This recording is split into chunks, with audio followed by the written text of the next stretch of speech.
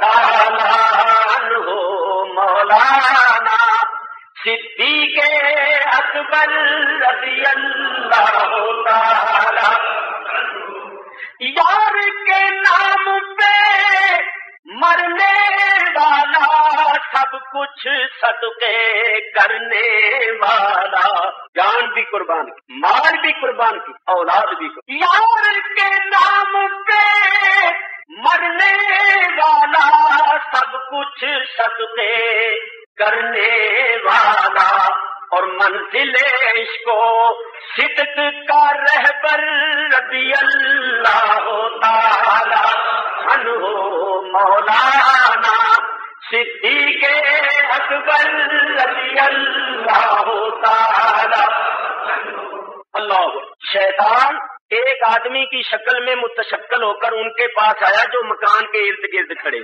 ابھی کھڑے ہوئے شیطان نے کہا کیوں کھڑے ہو کہنے لگے نہیں جانے دینا مار دینا زندہ نہیں چھوڑنا اس نے کہا بھائی مانو خبیثو بے وقوفو وہ نبی تو چلا بھی گیا اور قرآن پڑھتے ہوئے گیا ہے اور تمہارے سروں پر خاک ڈال کے گیا ذرا سر تو دیکھو انہوں نے سر دیکھا نا تو اتنی اتنی مٹی پڑی بال جھاڑ رہے تھے بال معلوم ہوا سارے ہی ننگے سر تھے ذرا سوچئے اگر ٹوپیاں سر پر ہوتی تو وہ خاک ٹوپیوں پر پڑتی اور ٹوپی جھاڑتے امامہ سر پر ہوتا تو امامہ اتار کر اس کو جھاڑتے جب انہوں نے بالوں کو جھاڑا تو معلوم ہوا ننگے سر یہ پرانے ہی ننگے سر ہیں آج سے ننگے سر نہیں ہیں یہاں تو خیر اس کی ضرورت ہی نہیں ہے وہ تو کراچی میں جاؤ تو بعض مجلسوں میں سارے ہی ننگے سر ہوتے سارے تو یہ ننگے سر رہنا اچھی عادت نہیں دیکھیے ویسے بھی یہ پیر جو ہے نا پیر اس میں نہ دل ہے نہ دماغ ہے اس کے اوپر ہم یہ جرابیں بھی چڑھاتے ہیں ہم لوگ اردو میں جراب کہتے ہیں آپ پتہ نہیں اس کو کیا کہتے ہیں یہ بھی چڑھاتے ہیں اور اوپر بوٹ بڑا مضبوط قسم کا وہ بھی تسمہ وسمہ باندھ کے رکھتے ہیں اور سر جو ہے اس میں دماغ ہے اور اس کو ننگا رکھتے ہیں اور دماغ جو ہے دماغ کسی پر سارا دار و مدار ہے بولو اگر کسی کے دماغ میں خلل آ جائے اس کا توازن ٹھیک نہ رہے تو آنکھیں اپنی جگہ ٹھیک ہوتی ہیں کان ٹھیک ہوتے ہیں ناک ٹھیک ہے ہونٹ ٹھیک ہے دانت ہاتھ پاؤں سب کچھ ٹھیک ہے مگر آدمی پاگل ہو جائے پتھر مارتا ہے کیونکہ دماغ میں خلل آ گیا تو معلوم ہوا کہ یہ دماغ جو ہے یہ بڑی قیمتی چیز ہے دماغ کی حفاظت کا زیادہ انتظام کرنا چاہیے تو جس سر میں دماغ ہے بڑا قیمتی عضو ہے جس پر دار و مدار ہے اس سر کو تو رکھتی ہے ننگا اور جس پیر میں کچھ بھی نہیں اس کے اوپر بہت کچھ چڑھا کے رکھتے ہیں تو اصل میں ہم لوگ الٹی چال چلنے لگ گئے تو میاں ہمارے نبی کریم کی سنت ہے کہ سر پر ٹوپی رکھو ٹوپی کے اوپر امامہ باندھو ٹوپی سر پر ہو اس کے اوپر امامہ ہو ٹوپی اور امامے کے ساتھ نماز پڑھی جائے تو فرمایا وہ نماز 70 درجہ زیادہ فضیلت والی ہو جاتی تو آج کل پگڑیاں جو ہے وہ ختم ہو گئی اور ٹوپیاں رہ گئی اور وہ بھی کسی کسی کے سر پر تو ننگے سر نہیں پھرنا خیر جب شیطان نے کہا وہ تو چلا بھی گیا اور تمہارے سروں پر خاص ڈال کے گیا اچھا بڑے خجل بڑے نادم ہوئے اپنے بڑوں کے پاس پہنچے کہ وہ تو چلا بھی گیا انہوں نے کہا اچھا وہ جو شہر کی ناکہ بندی کیے ہوئے تھے ان کو بلائے ان سے پوچھا جس راستے سے حضور گئے تھے اس راستے کے 2 آدمیوں نے کہا کہ رات کو 2 آدمی گئے تھے مگر محمد بن عبداللہ تو ان میں نہیں تھا وہ تو ابو بکر بن ابی قحافہ تھے اور ان کا رہنما تھا پیروں کے نشان دیکھتے ہوئے کھوج لگاتے ہوئے پہاڑی تک پہاڑی کے اوپر چڑھے غار شریف کے بالکل قریب پہنچ گئے غار کے منہ پر کھڑے ہوئے ہیں اللہ تعالیٰ نے ایک مکڑی کو حکم دیا کہ تو جالا تن دے مکڑی نے غار کے منہ پر جالا تن دے ایک کبوتری کو حکم دیا تو انڈے دے دے اس نے جالے میں انڈے دے دی اب یہ غار کا منہ ہے اور یہ کھڑے ہوئے اور اندر نبی کریم علیہ الصلوۃ والسلام اور حضرت ابو بکر رضی اللہ تعالیٰ کافروں نے کہا بس ہو نہ ہو تو اسی غار میں گئے اور کہیں نہیں. انہی کافروں کے ساتھی بولے کہ وہ نبی سچ کہتا ہے کہ تم بے وقوف بے عقل. ارے بے عقلو سوچو تو صحیح کہ آج رات کا واقعہ ہے. اگر اس غار کے اندر گئے ہوتے تو یہ جالا کیسے رہ سکتا اور یہ انڈے کیسے رہ سکتے؟ یہ جو منہ ہے یہ جو رستہ ہے اندر جانے کا اس پر تو سارا جالا بنا ہوا ہے. اگر وہ تازے اس کے اندر گئے ہوتے تو یہ جالا کیسے رہ سکتا؟ وقت ضائع نہ کرو، چلو کہیں اور جگہ جا کے ڈھونڈے. کہیں گے بالکل. وہاں سے بھاگے. جب غار کے منہ پر کھڑے ہوئے تھے تو سیدنا صدیق اکبر نے اشارے سے عرض کیا کہ حضور دشمن تو غار کے منہ پر آ گئے. تو حضرت ابو بکر صدیق کو بڑا غم لاحق ہوا. یہ غم ان کو اپنی جان کا نہیں تھا، یہ حضور کا محبوب کا غم تھا. جس وقت حضرت ابو بکر صدیق نے کہا حضور دشمن تو آ گئے غار کے منہ پر، تو حضور نے فرمایا ابو بکر فکر نہ کر، غم نہ کھا، اللہ ہمارے ساتھ. اللہ تبارک و تعالیٰ اس واقعے کو قرآن میں بیان فرماتا ہے. اللہ فرماتا ہے ثانی یثنین اذ ہما فی الغار، دو میں کا دوسرا جبکہ وہ دونوں غار میں تھے. اتنے حصے میں بولو اللہ تعالیٰ نے حضرت ابو بکر صدیق کو کیا فرمایا؟ ثانی. کیا فرمایا بولو؟ ثانی. اور ثانی کس کو کہتے ہیں؟ دوسرے کو. اول، ثانی، ثالث. تو ثانی کے معنی کیا ہے؟ دوسرا. تو اللہ تعالیٰ صدیق اکبر کو دوسرا فرما رہا. اول نبی کریم اور دوسرے نمبر پر صدیق اکبر. جب اللہ ثانی فرما رہا ہے تو وہ ثانی کیوں نہ ہوتے؟ جو لوگ یہ کہتے ہیں کہ حضرت علی خلیفہ بلا فصل ہیں، حضور کے بعد حضرت علی کو خلافت ملنی چاہیے تھی، وہ غلط کہتے ہیں کیونکہ اللہ تعالیٰ نے صدیق اکبر کو ثانی فرمایا ہے تو وہ ثانی ہی رہیں گے قیامت تک. ان کو کوئی ثانیت سے ہٹا. پہلا نمبر حضور کا اور دوسرا ان کا. تو جب ان کا دوسرا نمبر ہے تو ہمارا جو عقیدہ ہے کہ حضور کے بعد ساری امت میں افضل حضرت ابو بکر صدیق ہے وہ بھی اس سے ثابت ہوگی. اللہ فرماتا ہے ثانی یثنین اذ ہما فی الغار، دو میں سے دوسرا جب وہ دونوں غار میں تھے. اذ یقول لصاحبہ، جب وہ نبی اپنے صاحب سے فرما رہا. اللہ تعالیٰ نے صدیق اکبر کو نبی کریم کا صاحب فرمایا. قرآن سے ثابت ہوا کہ صدیق اکبر نبی کریم کے صاحب. بولو نبی کریم کے صاحب. اور لفظ صاحب جو ہے یہ ہے صحبت سے. تو نبی کریم کا صحابی رسول ہونا تو قرآن سے ثابت ہے. جو ان کی صحابیت کا منکر ہے وہ قرآن کا منکر ہے. اور لفظ صاحب جو ہے یہ عزت کا لفظ. یہی لفظ اللہ نے اپنے حبیب کی شان میں فرمایا. اللہ تعالیٰ ارشاد فرماتا ہے وَالنَّجْمِ إِذَا هَوَىٰ مَا ضَلَّ صَاحِبُكُمْ وَمَا غَوَىٰ. بولو اس آیت میں اللہ نے صاحب کس کو فرمایا؟ نبی کریم. ما ضل صاحبکم، تمہارا صاحب کبھی نہیں بھولا، کبھی نہیں بھٹکا، کبھی نہیں گمراہ ہوا. تو اللہ تعالیٰ نے نبی کریم کو صاحب فرمایا. نبی کریم ہمارے صاحب ہیں، صدیق اکبر نبی کریم کے صاحب ہیں. اذ یقول لصاحبہ، اللہ فرماتا ہے جب وہ نبی اپنے صاحب سے فرما رہا تھا کیا؟ لا تحزن، او میرے یار تو غم نہ کھا، او میرے پیارے تو فکر نہ کر. اگرچہ کافر غار کے منہ پر آ گئے ہیں مگر میرے دوست تو غم نہ کھا. ان اللہ معنا، بے شک اللہ ہمارے ساتھ. یہ نہیں کہا میرے ساتھ ہے تیرے ساتھ نہیں، مانا ہم دونوں کے ساتھ. معلوم ہوا جیسی اللہ کی معیت سرکار دو عالم کو حاصل ہے ویسی معیت صدیق اکبر کو. کافر چلے گئے. یہ جو غار میں صدیق اکبر نے قربانی دی، جان قربان کی، پتہ ہے یہ کتنی بڑی نیکی تھی. میں نہیں کہتا، رسول اللہ صلی اللہ علیہ وسلم سے سن. ام المومنین حضرت عائشہ صدیقہ رضی اللہ تعالیٰ عنہا فرماتی ہے تاروں بھری رات تھی، آسمان پر تارے جگمگ جگمگ کر رہے تھے. میں نے ستاروں کو دیکھا تو عرض کیا اللہ کے حبیب میرے آقا، میں 1000 جان سے تجھ پر نثار ہو جاؤں. تو بتائیے جتنے آسمان پر تارے ہیں کسی شخص کی اتنی نیکیاں بھی ہیں؟ حضور فرماتے ہیں عائشہ حضرت عمر کی نیکیاں. حضور نے کیا فرمایا؟ حضرت عمر کی نیکیاں ستاروں کے برابر ہیں. نہیں تو چاہیے تھا. حضور فرماتے عائشہ تو نے کیسا سوال کیا؟ میں کوئی تارے گنتا رہتا ہوں، مجھے کیا پتا تارے کتنے، اور میں کوئی لوگوں کی نیکیاں دیکھتا لکھتا رہتا ہوں، اللہ ہی جانے. حضور فرماتے ہیں عائشہ جتنے آسمان پر تارے ہیں اتنی نیکیاں عمر فاروق کی ہے. حضرت عائشہ فرماتی ہیں مجھے یہ خیال تھا کہ حضور میرے باپ کا نام لیں گے کہ اے عائشہ تیرے باپ ابو بکر کی نیکیاں اتنی ہیں. جب حضور نے حضرت عمر کا نام لیا تو فرماتی ہے میں خاموش ہو گئی اور تھوڑی دیر کے بعد عرض کیا حضور پھر میرے باپ کی کتنی نیکیاں ہیں, میرے باپ ابو بکر صدیق کی کتنی نیکیاں. تو حضور نے فرمایا ہے عائشہ جتنے آسمان پر تارے ہیں اتنی نیکیاں عمر فاروق کی ہے اور تیرے باپ کی وہ ایک نیکی غار ثور والی ایک طرف اور حضرت عمر کی ساری نیکیاں ایک طرف.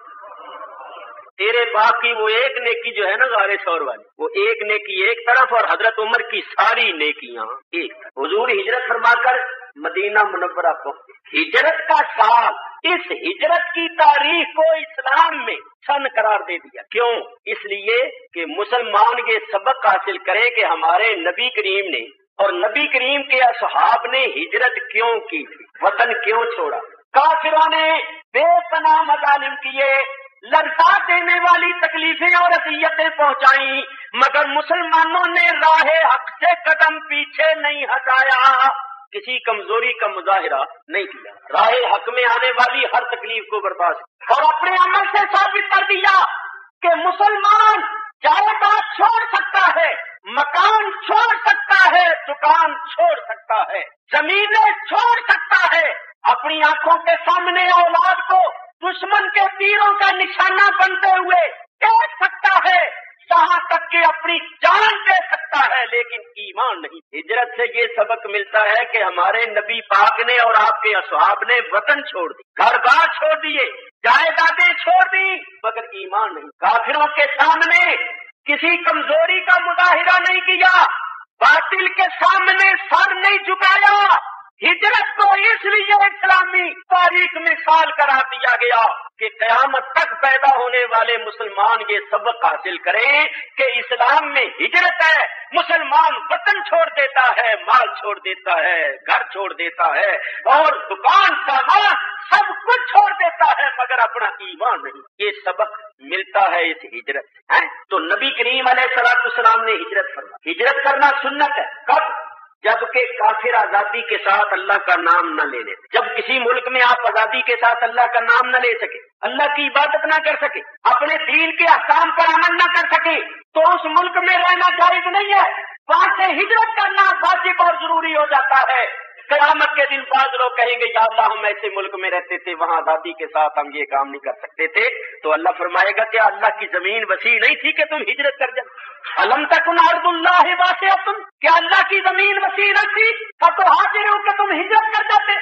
تو نبی کریم نے اس لیے ہجرت کی کہ ہجرت کرنا میری سنت قرار پا جائے, اور اس ہجرت سے مسلمان قیامت تک یہ سبق حاصل کرتے رہے کہ مومن وطن چھوڑ سکتا ہے, مومن مکان چھوڑ سکتا ہے, دکان چھوڑ سکتا ہے, جان دے سکتا ہے, لیکن ایمان نہیں. جس طرح صفا مروہ کی یادگار باقی ہے, جمروں پر کنکریاں مارنے کی یادگار باقی ہے, اسلام میں ہجرت کی یادگار باقی ہے, اور اسلامی تاریخ میں ہجرت کا سال تاریخ قرار دیا گیا اس لیے کہ مسلمان یہ سبق حاصل کرتے رہے کہ ہم جان دے سکتے ہیں, وطن چھوڑ سکتے ہیں, ایمان نہیں چھوڑ. اور جنہوں نے اللہ کی راہ میں ہجرت کی پھر ان کے بارے میں جو اللہ نے فرمایا وہ میں نے آیت پڑھی ہے, اس کا ترجمہ کرتا ہوں اور گفتگو ختم کرتا ہوں. الذین آمنوا, وہ لوگ جو ایمان لائے, وہاجروا, اور ہجرت کی, مکے سے ہجرت کر کے مدینے, وجاہدوا فی سبیل اللہ باموالہم وانفسہم, مدینے میں آ کر اللہ کی راہ میں جہاد کیا اپنے مالوں سے اور اپنی جانوں سے. اللہ تعالیٰ ارشاد فرماتا ہے اعظم درجۃ عند اللہ, اللہ کے نزدیک ان کا بہت بڑا درجہ. ایک ہوتا ہے عظیم اور ایک ہوتا ہے اعظم. عظیم کے معنی بڑا, اعظم کے معنی ہے بہت بڑا. اعظم درجۃ عند اللہ, اللہ کے نزدیک ان کا بہت بڑا درجہ ہے. وَأُولَٰئِكَ هُمُ الْفَائِزُونَ, اور یہی لوگ اپنی مرادوں کو پانے والے. یبشرہم ربہم, خوشخبری دیتا ہے ان کو رب ان کا, کس بات کی؟ برحمت منہ, اپنی رحمت کی. ایک ورضوان, اور اپنی رضا مندی. دو وجنات لهم فيها نعيم مقيم خالدین فیہا ابدا، اور ایسے باغوں کی جن میں ہمیشہ رہنے والی نعمتیں، اور وہ ان باغوں میں ہمیشہ ہمیشہ، وہ ان جنتوں میں ہمیشہ ہمیشہ رہیں گے۔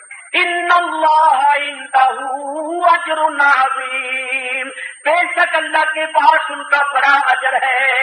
دیکھو انہوں نے کام بھی 3 کیے تھے، اللہ نے خوشخبریاں بھی 3 دی۔ انہوں نے 3 کام کون سے کیے تھے؟ الذین آمنوا، ایک تو ایمان لائے، وہاجروا، دوسرا کام ہجرت کی تھی، وجاہدوا فی سبیل اللہ باموالہم وانفسہم، تیسرا کام اللہ کی راہ میں جان مال سے جہاد کیا۔ تو اللہ نے بشارتیں بھی 3، یبشرہم ربہم برحمت منہ ورضوان وجنات لہم فیہا نعیم مقیم۔ تو یوں سمجھو کہ اللہ نے فرمایا ایمان والو تم ایمان لائے ہو، ایمان کے بدلے میں میری رحمت، تم نے میری راہ میں گھر بار چھوڑے، اس کے بدلے میں جنت ہے، جنت کے محلات ہیں، تم نے میری رضا کے لیے جان مال کی بازی لگا دی، تو میں نے دنیا میں تمہیں اپنی رضا کا سرٹیفکیٹ عطا فرما دیا، اپنی رضا کا پروانہ عطا فرما دیا۔ تو جو ایمان لائے، ثابت قدم رہے، راہ حق میں وطن چھوڑ دیا اور اللہ کی راہ میں اس کی رضا کے لیے جان مال کی بازی لگا دی، اللہ تعالیٰ نے ان کو یہ بشارتیں اور خوشخبریاں عطا فرمائی۔ ان الفاظ پر گفتگو ختم کر رہا ہوں۔ وآخر دعوانا الحمد للہ رب العالمین۔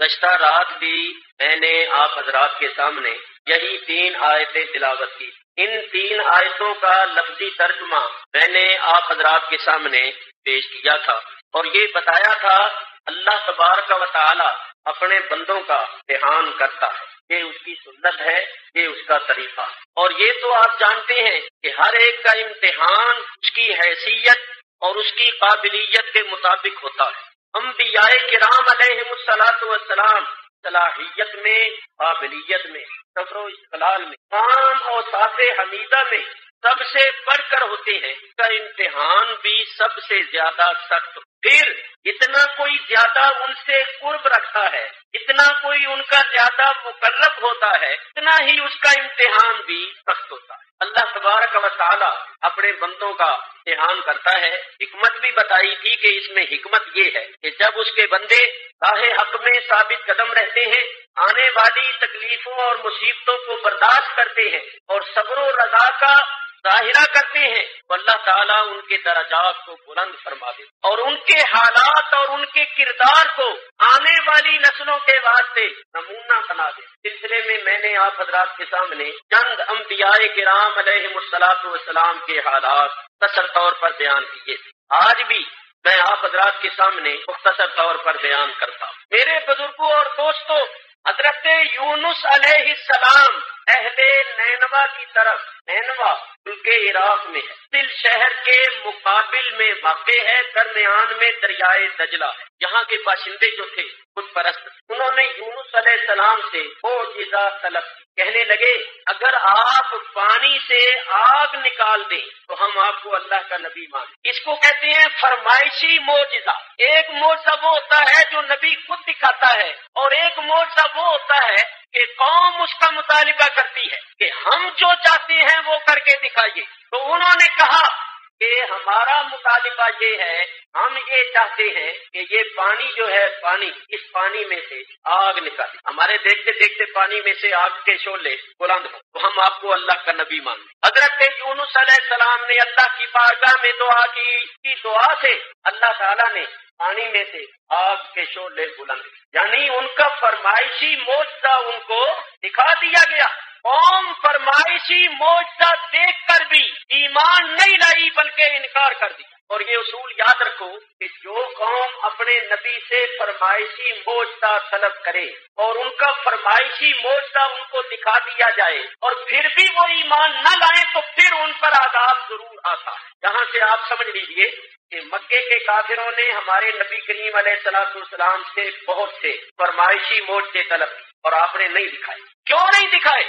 اس لیے کہ اگر آپ ان کے فرمائشی معجزے دکھا دیتے اور وہ ایمان نہ لاتے تو اللہ تعالیٰ کا عذاب آنا یقینی تھا، اور حضور جانتے تھے کہ یہ ایمان نہیں لائیں گے، اس لیے آپ نے معجزہ نہیں دکھایا تاکہ اللہ تعالیٰ کا عذاب اللہ نے وعدہ کر دیا تھا وَمَا كَانَ اللَّهُ لِيُعَذِّبَهُمْ وَأَنْتَ فِيهِمْ، اے محبوب اللہ ان پر عذاب نہیں کرے گا جبکہ آپ ان میں تشریف فرما ہے۔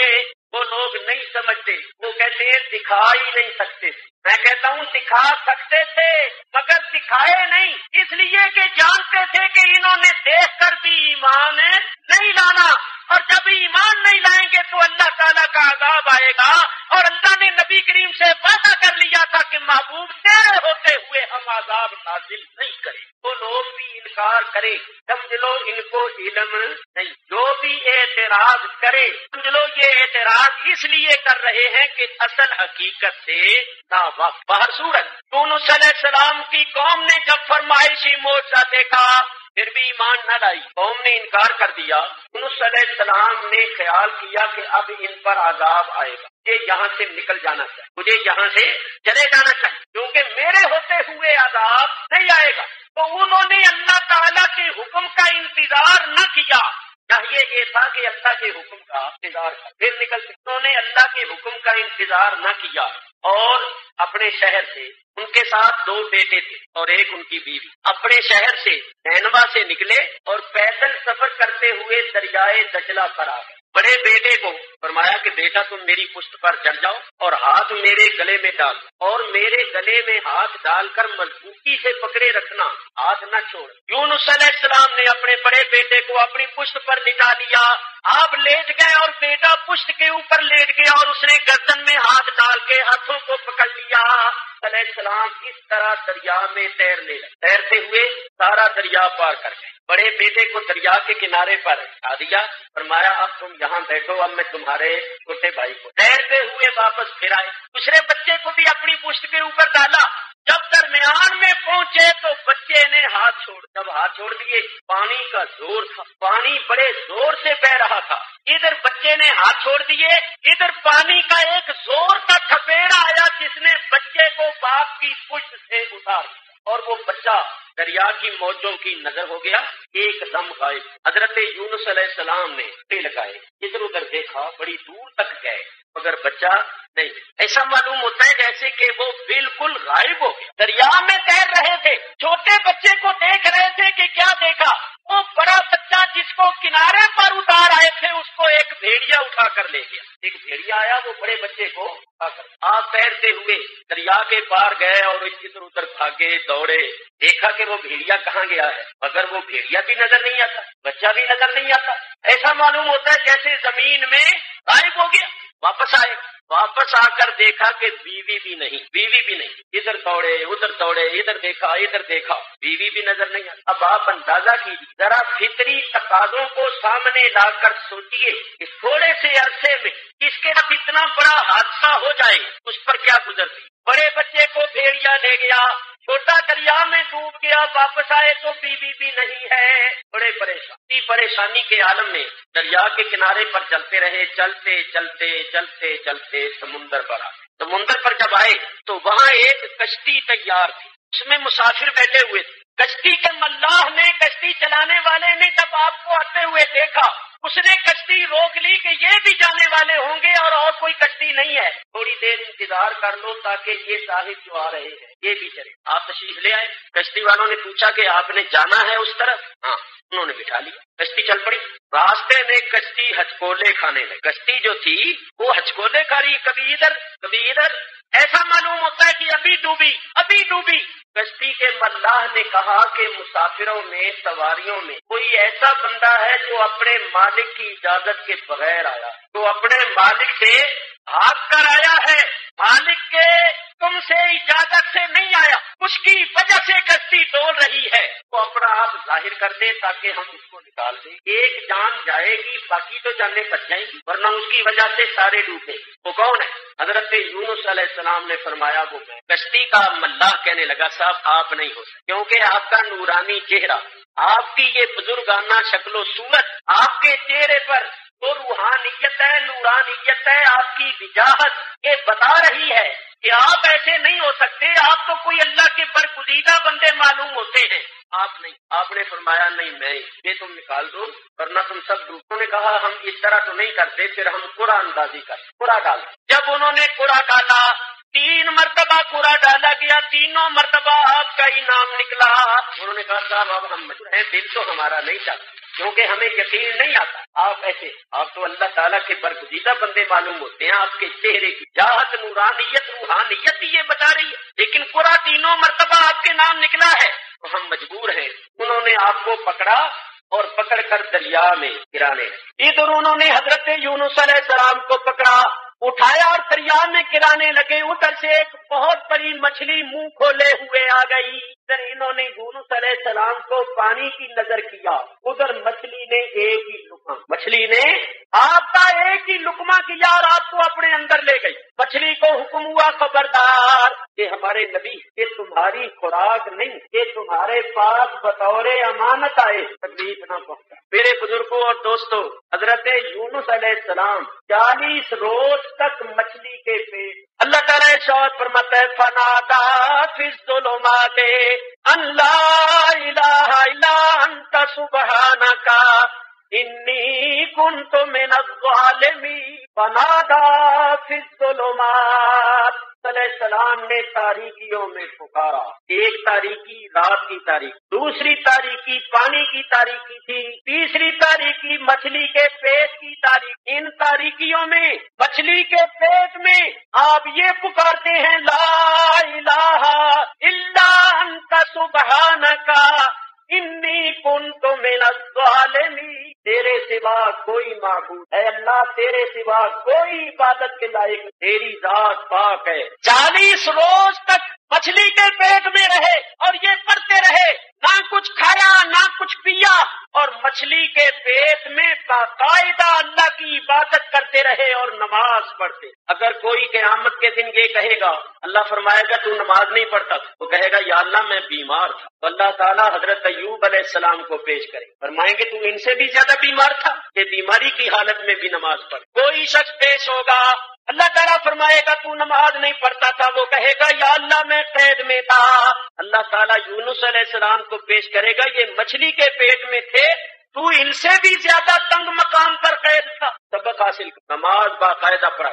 میں ایک بات کرتا ہوں اور اپنے سنی دوستوں سے یہ کہتا ہوں، نماز میں غفلت کا مظاہرہ نہ کرو، نماز باقاعدہ پڑھو۔ بولو نماز بیمار کو معاف ہے، کھڑے ہو کر نہیں پڑھ سکتا بیٹھ کر پڑھے، بیٹھ کے نہیں پڑھ سکتا تو لیٹا لیٹا چاروں سے پڑھے۔ جب بیمار کو نماز معاف نہیں تو ہم تندرستوں کو کیسے معاف ہو؟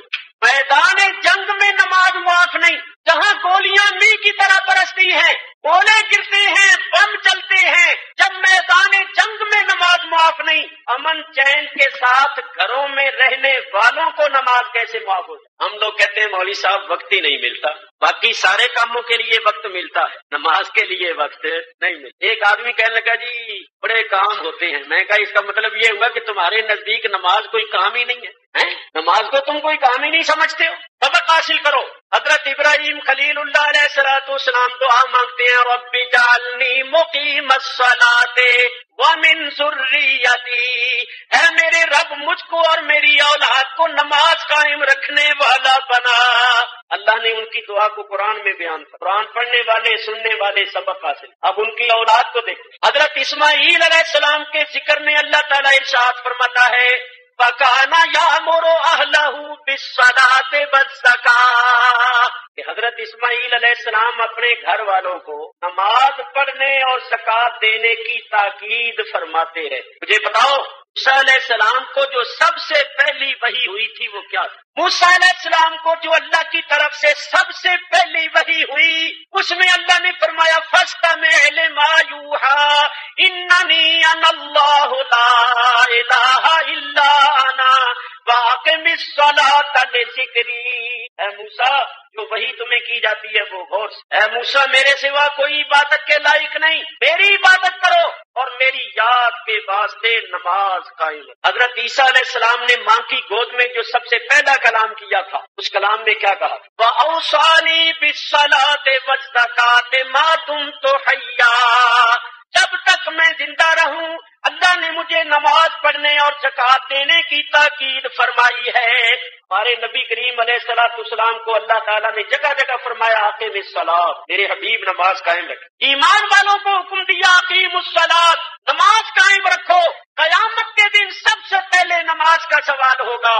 اگر یہ نماز درست ہوئی تو سارے معاملات درست، اور اگر یہ بگڑی تو سب کچھ۔ ایک بات اور عرض کروں کہ جو ہمارے بزرگ ہیں، بڑی عمر ہو گئی، بال سفید ہو گئے، آگے ان کی اولادوں کے حالات کچھ اور ہیں۔ بڑے جو ہیں نمازی ہیں، پرہیزگار ہیں، شریعت کی پابندی کرتے ہیں، اولادیں آگے ایسی نہیں ہیں، اولادوں کے حالات بدلتے جا رہے ہیں۔ یاد رکھو آپ کا یہ فرض ہے کہ اپنی اولادوں کو اور اپنے گھر والوں کو بھی نماز پڑھائیں۔ اللہ فرماتا ہے قوا انفسکم واہلیکم نارا، اپنی جانوں کو بھی دوزخ سے بچاؤ اور اپنے گھر والوں کو بھی بچاؤ۔ گھر والوں کو بھی ایسے کام کرنے کی تلقین کرو جو کام ان کو دوزخ سے بچا دے اور جو کام ان کی بخشش کا باعث بن جائیں۔ ہر باپ سے اس کی اولاد کے متعلق پوچھا جائے، ہر شوہر سے کہ بیوی کے متعلق پوچھا جائے، ہر رائی سے اس کی رعایا کے متعلق پوچھا جائے گا۔ تو خود نماز پڑھو اور اپنے گھر والوں کو بھی نماز کی تلقین کرو، خود نیکی کرو، گھر والوں کو بھی نیکی کی تلقین کرو، خود برائی سے بچو، گھر والوں کو بھی برائی سے بچنے کی تلقین۔ بات دور چلی گئی۔ حضرت یونس علیہ السلام مچھلی کے پیٹ میں 40 روز تک رہے، چلا کیا چلا 40 روز کیا پڑھتے؟ لا الہ الا انت سبحانک۔ ایک بات کرتا ہوں، توجہ سے سنیے اور انصاف کی۔ یونس علیہ السلام کیا کہتے ہیں؟ انی کنت من الظالمین۔ اس کا لفظی ترجمہ کیا ہے؟ انی کنتو، بے شک میں ہوں، من الظالمین، ظالموں میں سے۔ یونس علیہ السلام اپنے آپ کو ظالم کہہ رہے، بولو وہ ظالم تھے؟ اگر کوئی اس آیت کو دلیل بنا کر کہے کہ یونس علیہ السلام ظالم تھے تو اس کا ایمان رہے گا، اور کوئی جاہل کہے کہ یونس علیہ السلام ظالم تھے، ہم اس کو کہیں کہ تو گستاخی کر رہا ہے، پیغمبر کی شان میں بے ادبی کر رہا ہے، پیغمبر معصوم ہوتا ہے، ہر قسم کے صغیرہ اور کبیرہ گناہوں سے پاک ہوتا ہے، تو ان کو ظالم کہہ رہا ہے۔ کہے کہ میں نے کون سی گستاخی کر دی؟ قرآن پڑھ کے دیکھو، یونس علیہ السلام خود کہہ رہے ہیں انی کنت من الظالمین۔ جب وہ کہہ رہے ہیں تو میں نے کہہ دیا تو کون سی گستاخی ہو گئی؟ ہم کہیں گے کہ وہ کہہ رہے ہیں، اللہ کی بارگاہ میں عاجزی کرتے ہوئے وہ کہہ رہے ہیں، وہ کہے، لیکن ہمیں یہ حق نہیں پہنچتا کہ ہم ان کو ظالم۔ وہ اللہ کی بارگاہ میں عاجزی کرتے ہوئے کہہ رہے ہیں، وہ کہیں، ان کا یہ کہنا ان کے لیے کمال ہے، مگر ان کے اس کہنے کو دلیل بنا کے اگر ہم ان کو ظالم کہیں گے تو ہم گستاخ قرار پائیں گے۔ کہوں بھائی ٹھیک ہے یا نہیں؟ اب اسی چیز کو سامنے رکھ کر دیکھیے، حضور علیہ الصلوۃ والسلام ارشاد فرماتے ہیں انما